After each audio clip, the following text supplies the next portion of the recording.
पूर्णमदः पूर्णमिदं पूर्णाद् पूर्णमुदच्यते पूर्णस्य पूर्णमादाय पूर्णमेवावशिष्यते।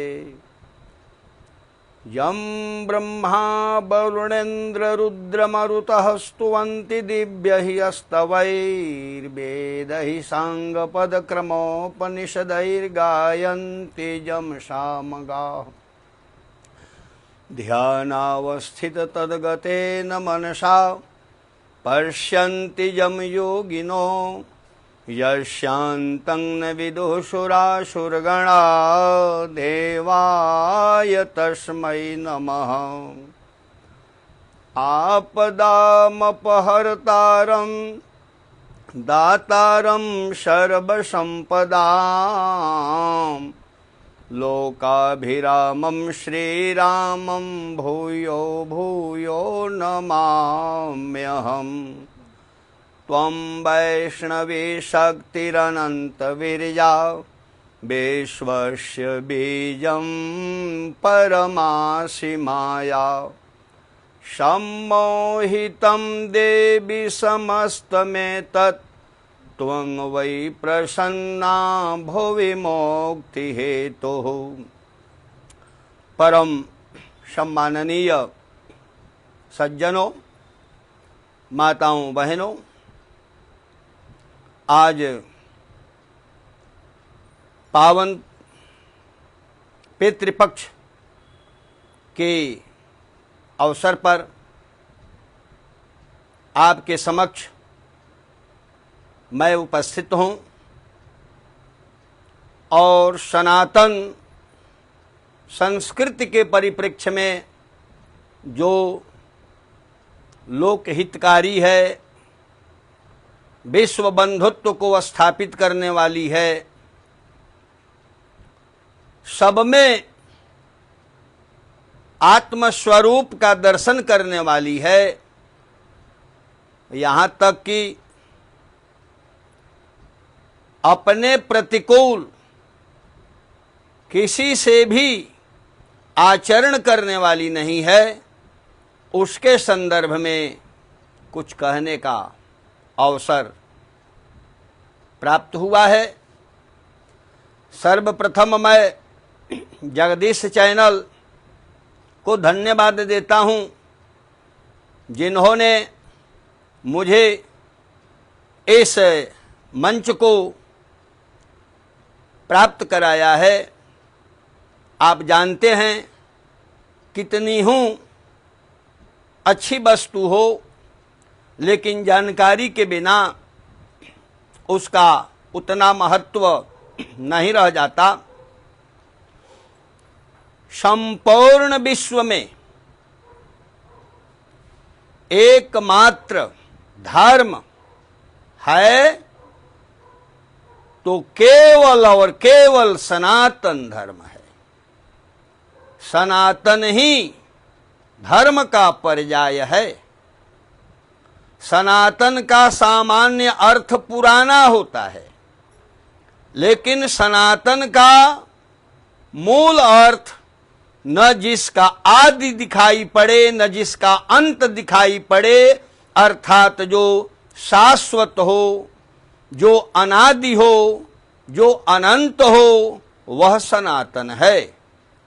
इसलिए हमारे शास्त्रों में परमात्मा को सनातनस्त्वं पुरुषो मतो में, श्रीमद् भगवत गीता में सब्यसाची गुडाकेश भारत कौन्तेय अर्जुन ने जोग जोगेश्वर भगवान श्री कृष्णचंद्र जी से स्पष्ट कहा, जब उनके विश्वरूप का दर्शन किया कि सनातनस्त्वं पुरुषो मतो में, आप ही सनातन पुरुष मात्र हैं जैसा मैं देख रहा हूं।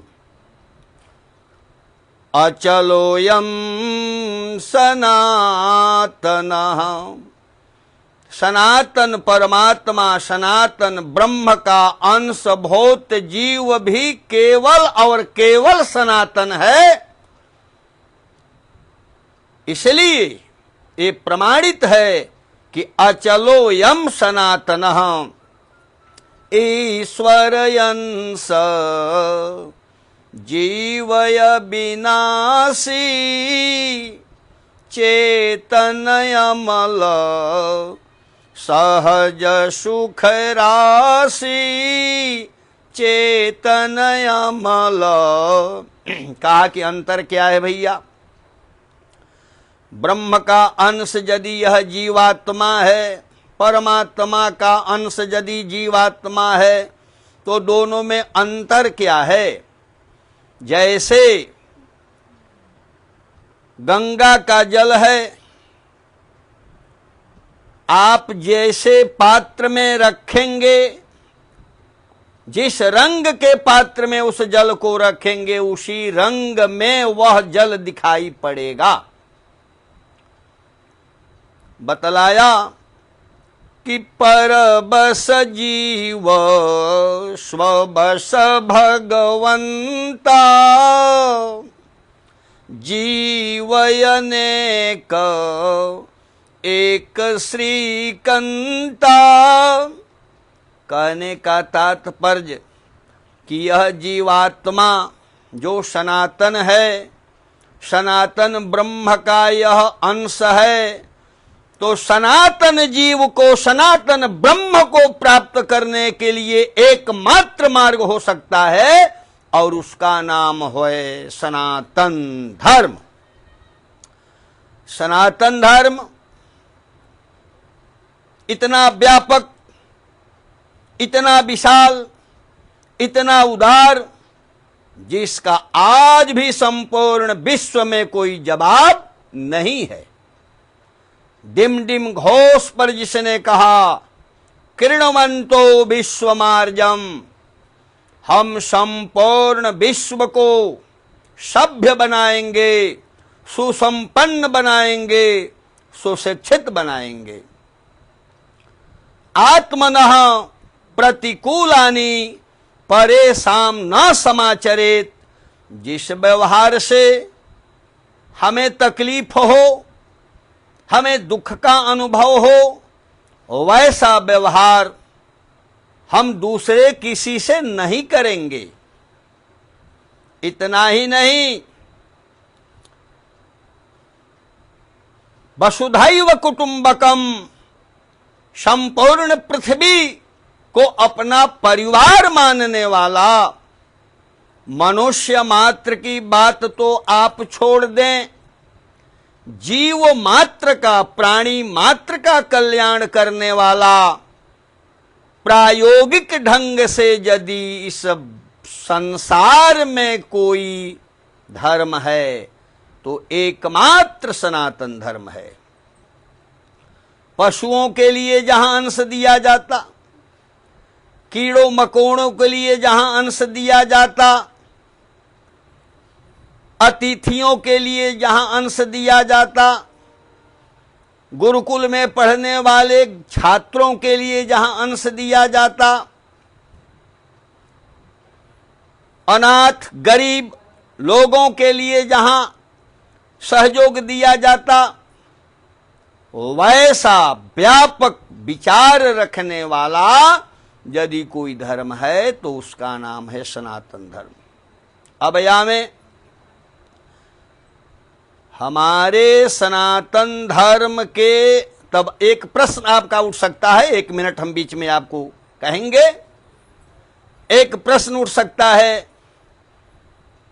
कि आचार्य मधुसूदन चतुर्वेदी जी, आप ये बतलावें इस्लाम क्या है, आप ये बतलावें ईसाईयत क्रिश्चियन क्या है, बौद्ध क्या है, जैन क्या है।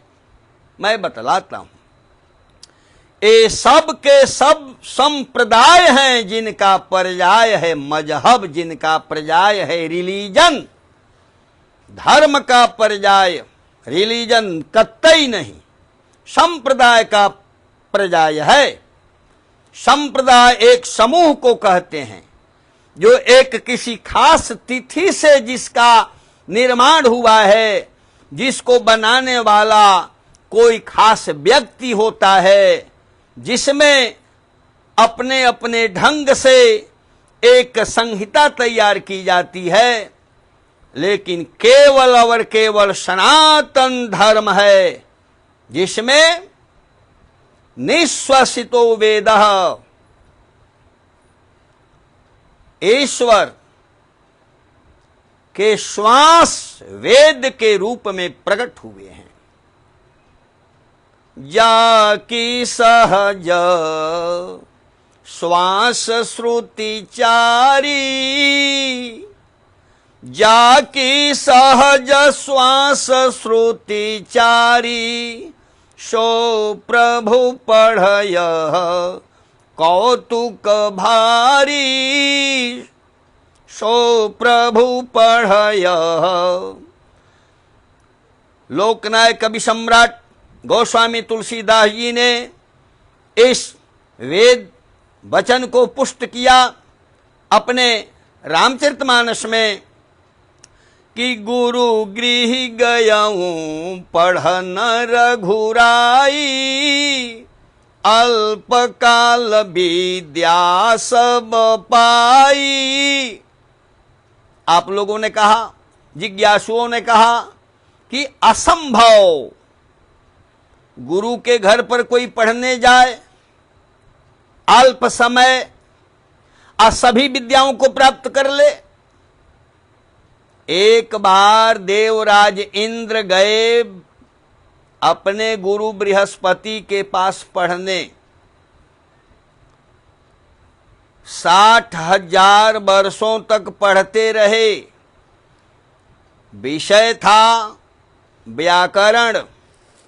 60,000 वर्षों तक पढ़ने के बाद गुरुदेव बृहस्पति से जब पूछा देवराज इंद्र ने कि हे गुरुवर, कहाँ तक हम पहुँचे हैं? बृहस्पति ने कहा, हे शिष्य के रूप में देवराज इंद्र, 10% को पार कर रहे हो।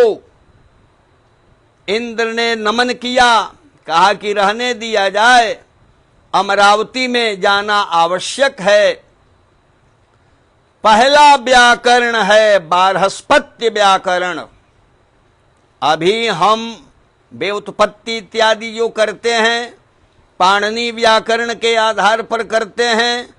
पाणिनि व्याकरण के अतिरिक्त 8 और व्याकरण हैं, 9 व्याकरण हैं, जिसमें पहला व्याकरण है बारहस्पत्य व्याकरण।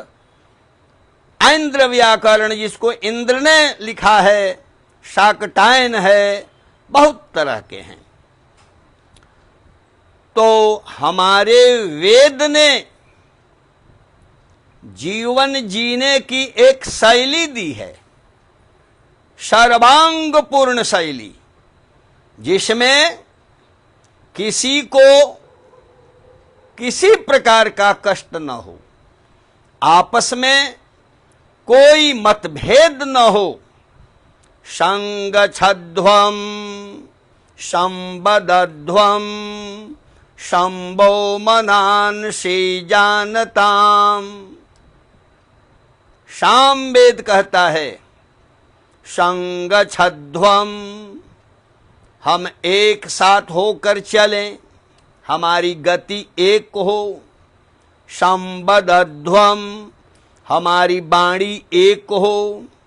शंभो मनांसि जानताम, हम एक दूसरे के मनोभावना को पहचाने।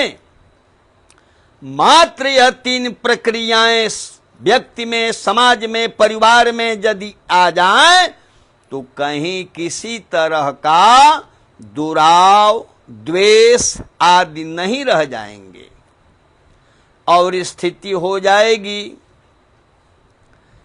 कि दैहिक दैविक भौतिकता पाओ, राम राज्य नहीं काहू ही व्यापा। 3 प्रकार के कष्ट होते हैं सज्जनों। एक दैहिक, जो भौतिक शरीर से संबंधित होता है, बुखार है, सर्दी है, कोरोना वायरस अभी सबको तबाह किए हुए है। और इसी दैहिक में 2 भाग हो जाते हैं, एक शारीरिक और एक मानसिक। शरीर से आप स्वस्थ हैं, लेकिन आपका बेटा ही प्रतिकूल हो गया, आपकी पत्नी ही प्रतिकूल हो गई, तो वो भी बड़ा कष्ट होता है। आपका मित्र धोखा दे दिया, तो एक हुआ दैहिक, दूसरा होता है भौतिक। भौतिक प्राणियों से कष्ट, जैसे सांप का भय, जंगली जानवरों से भय, चोर डाकुओं से भय, पाकिटमारों से भय इत्यादि, इसको कहते हैं भौतिक। और एक होता है दैविक। तो दैविक में सब ठीक है, ओला वृष्टि पड़ गई, फसल नुकसान हो गया, प्लेग का रोग आ गया, भूकंप हो गया, बादल फट गए। तो इन 3 प्रकार के कष्टों से जीव जगत त्रस्त रहता है। लेकिन मर्यादा पुरुषोत्तम अधोक्षज श्री रामचंद्र जी के साम्राज्य में ये तीनों प्रकार के कष्टों में किसी को कोई कष्ट नहीं था। लोगों ने कहा कि ये तो आश्चर्य है, असंभव सा है। कहा कि बिल्कुल असंभव सा नहीं है। कहा कैसे नहीं है? कहा कि सब नर करहीं परस पर प्रीति। सब लोग एक दूसरे से प्रेम करते हैं। कहा कि तो और आश्चर्य है। कहा कि आश्चर्य नहीं है, सब एक दूसरे से प्रीति प्रेम इसलिए करते हैं कि चलहि स्वधर्म निरत श्रुति रीति। वेदादि शास्त्रों ने जिसके लिए जो कर्तव्य का निरूपण किया है, सब लोग वेदादि शास्त्रों पर निश्चय विश्वास करके, दृढ़ विश्वास करते हुए, प्रभु का आदेश स्वीकार करते हुए चलते हैं। इसलिए कहीं किसी से द्वेष नहीं है। श्रीमद् भागवत महाग्रंथ में भी बतलाया कि त्रेतायाम वर्तमानायाम कालः क्रेत समो भवत् नाधि व्याधि क्षुधा प्यासः रामे राजन्य धोक्षजे। संप्रति जो राम राज्य में स्थिति थी, बतलाया कि सतयुग की स्थिति थी, इसलिए कि सब लोग वेदादि शास्त्रों पर किंतु परंतु किए बिना दृढ़ विश्वास रखते थे। आज भी वह स्थिति आ जाए, वैदिक संस्कृति, सनातन संस्कृति सुदृढ़ रूप से विश्व में व्याप्त हो जाए, आज भी सारी समस्याओं का निश्चित समाधान हो जाएगा। दैविक, हमारे यहां 2 शब्द आते हैं सज्जनों, स्वाहा स्वधा। स्वाहा शब्द दोनों अव्यय के रूप में प्रयुक्त हैं। स्वाहा वह शक्ति प्रदान करती है जिसके माध्यम से हम जो हवि देते हैं, हम जो हवन करते हैं, वह देवताओं को प्राप्त होता है। स्वधा शब्द आया जो मूल बिंदु है, स्वधा शब्द के माध्यम से हम जो कव्य प्रदान करते हैं, जो तर्पण करते हैं, जो ब्राह्मण भोजन कराते हैं, वह सीधे उन हम पितरों को प्राप्त होता है, हमारे पूर्वजों को प्राप्त होता है।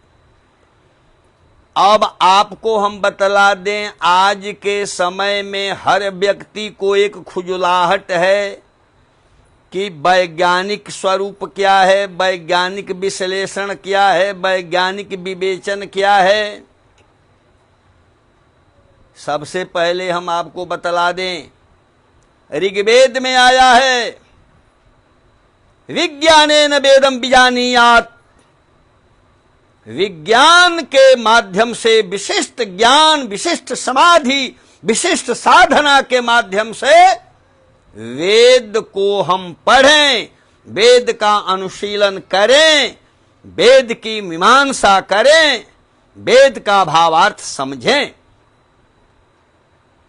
हम देव संस्कृति और पितृ संस्कृति दो ऐसे मार्ग हैं जो दक्षिणायन और उत्तरायण के रूप में प्रशस्त हैं, जो दिन और रात के रूप में प्रशस्त हैं, जो शुक्ल और कृष्ण पक्ष के रूप में प्रशस्त हैं।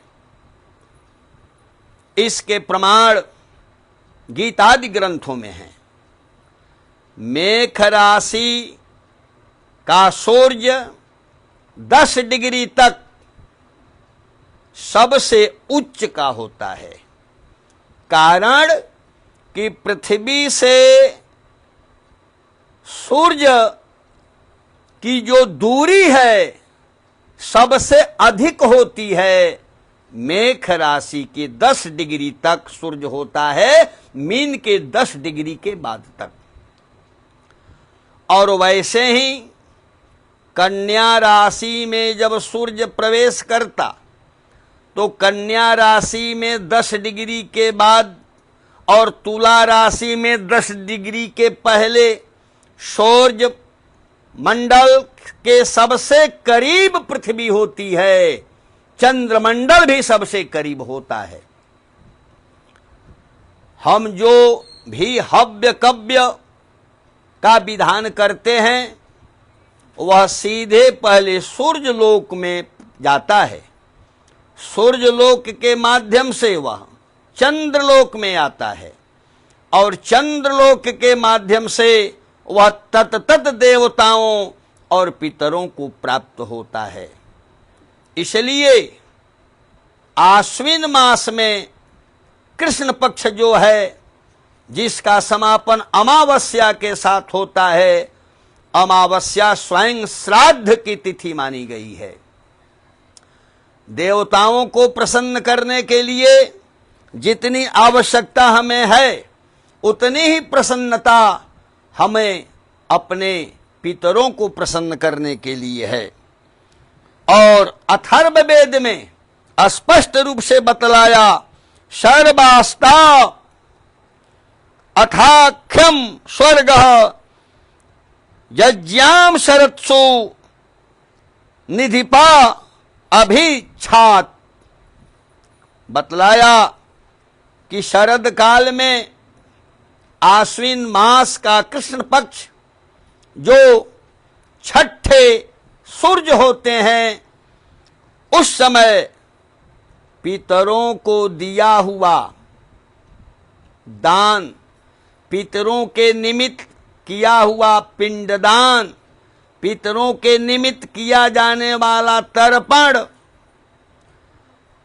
उन्हें प्राप्त होता और देने वाले के लिए स्वर्ग का मार्ग प्रशस्त करता, सुख का मार्ग प्रशस्त करता। विद्यालोक है जो अंतरिक्ष के ऊपर माना गया, चंद्रलोक के पास माना गया। वहीं तत्रैव पितरौ निवसन्ते, स्पष्ट शास्त्र कहता है कि वहां पितरों का वास होता है। इतना ही नहीं, हमारे वेद कहते हैं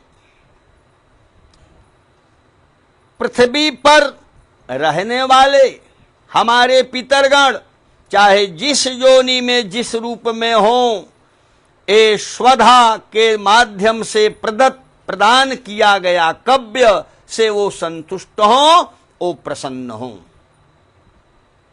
अंतरिक्ष लोक में या और अन्यान्य लोक में हमारे जो भी पितृगण हैं, उनके लिए प्रदत्त हमारी जो कव्य सामग्री है, उन्हें प्रसन्न करे, उन्हें संतुष्ट करे। तो इस प्रकार हम स्वधा के माध्यम से अपने पितरों को संतुष्ट करते हैं। इसके साथ एक बात और आपको हम बतला दें, पितृपक्ष में प्रधानतया हम अपने पितृगणों को संतुष्ट तो करते ही हैं, लेकिन हमारा सनातन धर्म, हमारी सनातन संस्कृति का एक क्रांति पूर्ण बिगुल है कि हम पर्यावरण को भी शुद्ध करने का विज्ञान लेकर चलते हैं, वरना तर्पण का जो विधान है उसमें अपने पितरों के अतिरिक्त ओम सरितः तृप्यन्ताम, नदियां तृप्त हों, अर्थात नदियां शुद्ध हों, नदियों का जल स्वास्थ्य वर्धक हो, सागरा तृप्यन्ताम, समुद्र तृप्त हो, शुद्ध बुद्ध हो, पर्वताः तृप्यन्ताम, पर्वत तृप्त हो, वनस्पतयः तृप्यन्ताम, वनस्पतियां तृप्त हों। हमने सबको शुद्ध बुद्ध और संतृप्त करने का प्रयास किया है अपने सनातन हिंदू धर्म के माध्यम से। इतना ही नहीं सज्जनों, आ ब्रह्मस्तंभ पर्यंतम, ब्रह्मा से लेकर तमाम जो 84 लाख प्रकार की योनियां इस संसार में हैं, जो अपने अपने कर्मों के आलोक में अच्छी योनि में हैं, गड़बड़ योनि में हैं, सुख के अनुभव में हैं, दुख के अनुभव में हैं, हम सनातन धर्मियों का, हम वैदिकों का यह पुनीत कर्तव्य है, अधिकार नहीं कर्तव्य है कि हम उन सबों को संतुष्ट करने का, तृप्त करने का प्रयत्न करते हैं। जिसके पुत्र नहीं हैं, जो अकाल मृत्यु से ग्रसित हैं, उनको भी हम तृप्त करने का प्रयास करते हैं। कहने का तात्पर्य कि यह वैदिक सनातन धर्म जो है, यह व्यष्ट्यात्मक सोच नहीं रखता, इतना व्यापक समष्ट्यात्मक विचार, इतनी बड़ी समष्ट्यात्मक सोच विश्व में किसी संस्कृति में देखने को नहीं मिलती। अब एक बात अवश्य है, जिज्ञासुगण प्रश्न उठाते हैं, ये आडंबर हो गया, वो आडंबर हो गया। मैं आपसे पूछता हूं, काल क्रम से किसी भी वस्तु में, किसी भी परंपरा में थोड़ा मोड़ा उतराव चढ़ाव तो प्राकृतिक है। इसीलिए तो हमारे जगत गुरुवादि शंकराचार्य, इसीलिए तो हमारे जगत गुरु श्री रामानुजाचार्य, जगत गुरु श्री रामानंदाचार्य, जगत गुरु श्री वल्लभाचार्य, जगत गुरु श्री निम्बारकाचार्य इत्यादि ने इसका पुष्टिकरण, शुद्धिकरण करने की कोशिश ही नहीं की। आपकी आंखों के सामने है जिनका जन्म 1400 वर्षों पहले हुआ, कितनी विकृतियां उनके अंदर अभी तक आ गई, कितने पार्ट में वो विभक्त हो गए। 2000 वर्ष से जिनका जन्म है, 2500 वर्ष से जिनका जन्म है, इस कालावधि में देखिए आप उनमें कितना डिफरेंसेज हुआ, कितना अंतर हुआ, कितने पाखंड प्रवेश किए। और हमारे यहां जोगेश्वर भगवान श्री कृष्ण का अवतरण लगभग 5500 वर्षों पहले हुआ। मर्यादा पुरुषोत्तम भगवान राम 9.5 लाख वर्षों पहले हुए। अरबों वर्षों की जो संस्कृति है, अरबों वर्षों से जो धर्म है, अरबों वर्षों से जो परंपराएं आ रही हैं, उनमें थोड़ा मोड़ा उतराव चढ़ाव तो स्वाभाविक है, लेकिन मूलतः हमारे वैदिक सिद्धांत देव पक्ष और पितृपक्ष दोनों को हम लेकर चलते हैं। मूल रूप से दैवी संस्कृति, देव पूजन विज्ञान, देव यज्ञ विज्ञान से हम प्रकृति को संतुलित रखते हैं, हम पर्यावरण को शुद्ध बुद्ध रखते हैं। अभी कोरोना काल के पहले तक मजाक उड़ाने वाले लोग हमारे जीवन शैली से जीने की जो प्रक्रिया थी उस पर अट्टहास करने वाले लोग आज हाथ मल रहे हैं। हमने पवित्रता का जो संकल्प लिया है, हमारे पास अभी 2-4 दिनों पहले लगभग दैनिक जागरण में आपने पढ़ा होगा, झारखंड में एक जनजाति है जो 8 जिलों के लगभग 56 गांवों में 25 लाख के आसपास है। कोरोना पर उसने चुनौती दी है, एक भी समाज के व्यक्ति को कोरोना पॉजिटिव अभी नहीं हुआ। हमारे पत्रकारों ने समीक्षा की थी और दिया था, विगत सप्ताह की बात आपको मैं बतलाऊं कि वो लोग जूता चप्पल पहनकर पहले से घर में नहीं प्रवेश करते हैं, दरवाजे पर रखते हैं, बिना पैर धोए कोई घर में नहीं प्रवेश करता है, बिना हाथ धोए अर्थात संपूर्ण पवित्रता के साथ लोगों की जीवन शैली है। अभक्ष्य मांस मछली इत्यादि का सेवन वह जाति बिल्कुल नहीं करती, शुद्ध सात्विक आहार लेती है और ठीक है। निश्चित रूप से मैं बतला दूं आपको कि इस पितृपक्ष में जब हम तर्पण करते हैं, हमारे जो पूर्वज हैं, हमारे जो पितृगण हैं, उन्हें विशेष प्रसन्नता होती है। आप कहेंगे कि आचार्य जी तर्पण का विधान तो नित्य है, नित्य विधान है। एक व्यक्ति सामान्य रूप से दैनिक कृत्य करता है और एक विशेष रूप से किसी का जन्म दिवसोत्सव हुआ, विवाह दिवसोत्सव हुआ या कोई इस तरह का उत्सवी कार्यक्रम हुआ, फंक्शन इत्यादि हुए, तो उसमें कुछ विशेष रूप से व्यवस्था होती है। लोग प्रेम से आते हैं।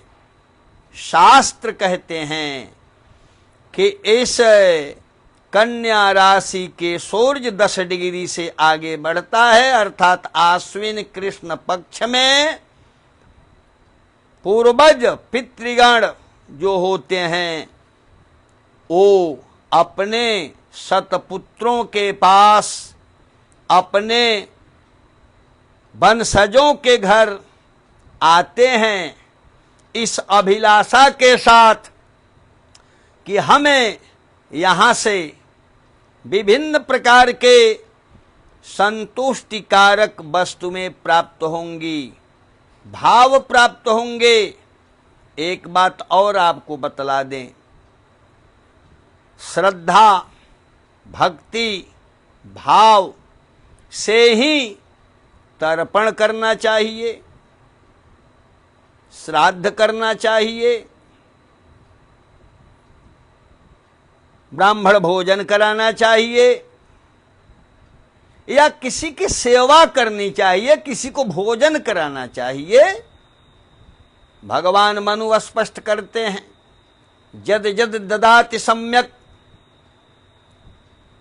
भक्ति श्रद्धा समन्वितः, भक्ति श्रद्धा के भाव से अपने पितरों को के निमित्त जो कुछ भी दिया जाता है उन पितरों के अनुकूल होकर वह वस्तु उन्हें प्राप्त होती है। एक बात और आपको हम बतलावें, प्रायोगिक रूप में आबाल वृद्ध माताएं हों बहनें हों, आप अनुभव करेंगे कभी कभी जीवन में ऐसा होता है कि प्रसन्नता की कोई खास हेतु दिखलाई नहीं पड़ती, प्रसन्नता का कोई खास कारण दिखलाई नहीं पड़ता, लेकिन अंदर से व्यक्ति बहुत खुशनुमा अनुभव करता है, बहुत प्रसन्नता का अनुभव करता है। क्यों करता है? और कभी कभी सारी स्थितियां अनुकूल हैं, आप अपने परिवार में हैं, किसी तरह का अभाव नहीं है, कोई प्रतिकूल परिस्थिति नहीं है, बावजूद भीतर से एक सदमा के तरह, भीतर से एक दुखद स्थिति, उच्चाटन की स्थिति जैसा अनुभव होता है। निश्चित रूप से हमारे जो वंशज हैं, हम जहां से आए हैं, उन वंशजों के तर्पण आदि की प्रक्रियाएं हमारे भीतर स्वतः स्फूर्त आनंद का अनुभव देती हैं, और उनके द्वारा जो अवहेलना है, जो परिहास है, वह हमारे अंदर वेदना का कारण बनता है। इसलिए आसुरी संस्कृति जब भी आती है तो आपको बतलावें, द्विज भोजन पर अटैक करती है, श्राद्ध पर अटैक करती है, यज्ञ पर अटैक करती है। रावण जब अपने वजूद में आया, हिरण्यकश्यप जब अपने वजूद में आया, तो द्विज भोजन मख होम सराधा, तिनके जाई करहूं हठी बाधा। श्राद्ध रुकवाता है, बेकार है मत करो, ब्राह्मण भोजन पाखंड है मत कराओ, हवन मत करो, इत्यादि इत्यादि। तो हम अरबों वर्षों से सनातन संस्कृति को सजोवे हुए आ रहे हैं, और इसीलिए किसी ने कहा भी है हमारी संस्कृति को देखकर कि यूनान मिस्र रोमा सब मिट गए जहां से, है बात कुछ की हस्ती मिटती नहीं हमारी। हम वह भारत के सपूत हैं, हमारा वह अटल वेद का सिद्धांत है, हमारे पास वेद का वह प्रकाश पुंज है जिससे स्वयं प्रकाश प्राप्त करते हैं, दूसरों को भी प्रकाशित करते हैं। आमें इन्हीं शब्दों के साथ इतने क्षण में यदि कोई भावात्मक शब्द के धूल उड़े हों जो किसी सज्जन के लिए प्रतिकूल लगे हों, क्षमा करेंगे, और जो कोई सार वस्तु हो उसे ग्रहण करेंगे। एक ही सिद्धांत अपनावें। मैं पुनः कह के अपने वाणी को विराम दे रहा हूं। मानस तीर्थ में अवगाहन करें, उसके बाद तीर्थों में जाने का अधिकार मिलेगा। मानस तीर्थ क्या है? दया है, क्षमा है, त्याग है, संतोष है, अध्ययन है, अपने पूर्वजों की सेवा है, मृत पूर्वजों के श्राद्ध है, देवताओं का यज्ञ है। इसको अपनावें और काम, क्रोध, द्वेष, ईर्ष्या, देवताओं के प्रति द्वेष, ब्राह्मणों के प्रति घृणा, इन सब का परित्याग करें। जीवन खुशनुमा हो जाएगा। एक ऐसा माहौल तैयार होगा, एक ऐसी संस्कृति डेवलप करेगी जिससे वह राम राज्य, जिसकी कल्पना करके पूज्य बापू ने राम राज्य की ही कल्पना की थी कि भारत में राम राज्य आवे। विश्व के समस्त राजनीतिज्ञों ने राम राज्य जैसा ही राज्य हो इसकी कल्पना की है, और वह आएगा तो केवल और केवल सनातन विचारधारा और वैदिक संस्कृति, वैदिक प्रकाश के आलोक में आएगा। इन्हीं शब्दों के साथ सर्वे भवन्तु सुखिनः, सर्वे सन्तु निरामयाः, सर्वे भद्राणि पश्यन्तु मा कश्चित् दुःखभाग् भवेत्। ओम शांति, ओम शांति, ओम शांति।